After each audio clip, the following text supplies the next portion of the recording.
Hello, welcome to this basic Excel tutorial. My name is Anthony Thomas and I'll be covering the basics of using Microsoft Excel, including navigation, data entry, and basic formatting.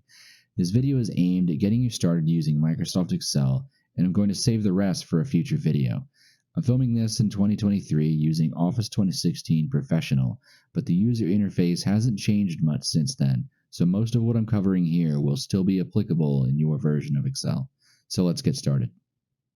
I'm going to assume you already have Microsoft Office installed. So to open Excel, go to your Start menu and either type Excel or look through the Start menu to locate it. I'm just going to type Excel here, and there it goes. The first thing you're going to see when you open Excel is the Welcome page. It's going to show you the files you've already worked on, and it's also going to show you some tours and templates. We're just going to click Blank Workbook. When you open a new workbook, it's going to drop you into what's called a sheet. A sheet simply consists of numbered rows and lettered columns. The combination of a row and a column creates a cell. This cell, for instance, is F3. This cell is B5. How many cells are there in total? Let's just say that unless you're doing some serious data analysis, I'm talking over 1 million records, then you're never going to run out of space in a sheet. In an Excel workbook, you can also have multiple sheets. I can click the little plus sign next to my existing sheet to create a new one. I can also right click and go to rename. Let's name this one budget because we're going to use it for such a purpose. I can also reorder these tabs by clicking and dragging them. And I can delete sheets by simply right clicking and clicking delete. If I'm feeling fancy, I can even color code my sheets. Since budget deals with money, let's go with a nice light shade of green. Excel also has a number of tools up here at the top in what's called the ribbon. The ribbon has multiple tabs, and each has a set of tools that perform similar functions.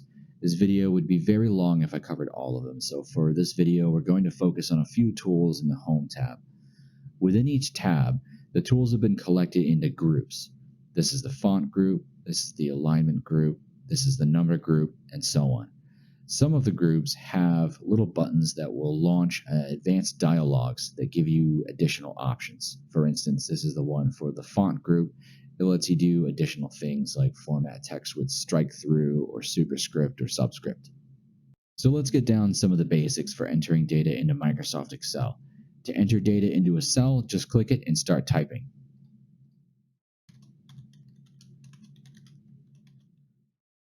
Notice my text extends a little bit past the border of the column. No worries, I can fix that by coming up here to the column header area and clicking and dragging on the border of the column. I've gone out a little bit too far, so what I'm going to do instead is have Excel automatically fit my column width to the text that I've entered by going up here to the same spot, and instead of clicking and dragging, this time I'm just going to double click. As I enter data, I can use the keyboard to move between cells. I can hit Enter to move one row down, or I can hit Tab to move one column over. I can also hit Shift Enter to move a row up, or Shift Tab to move a column back. I can also use the arrow keys or the mouse. Whatever method you're most comfortable using is the right way to do it. Now, if I need to edit the contents of a cell that I've already entered something into, I can't just click on it and start typing because that would erase what's already there.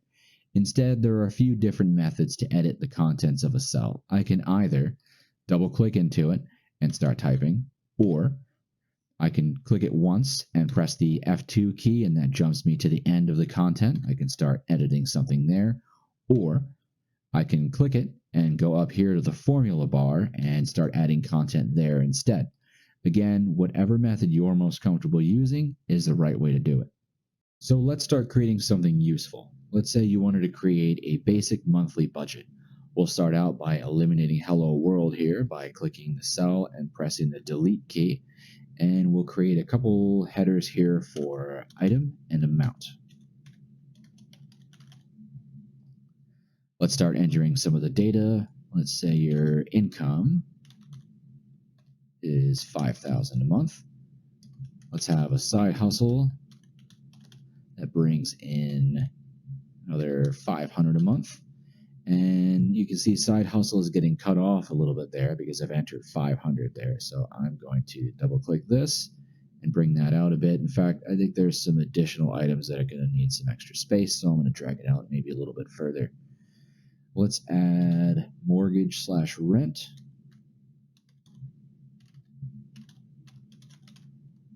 And that's going to be 1,500. Since it's a cost, I'm going to enter it as a negative amount. Let's do our car payment. That's going to be 300. Car insurance is going to be 150. Looks like I misspelled car up here as cray. Car. That looks a little better. Let's add energy bill. That's going to be another 150. Water and city services. That's going to be 50. Home internet. Another 60. Cell phone. 80. And let's say we also want to throw at least 800 to our savings. Actually, let's do 1,000.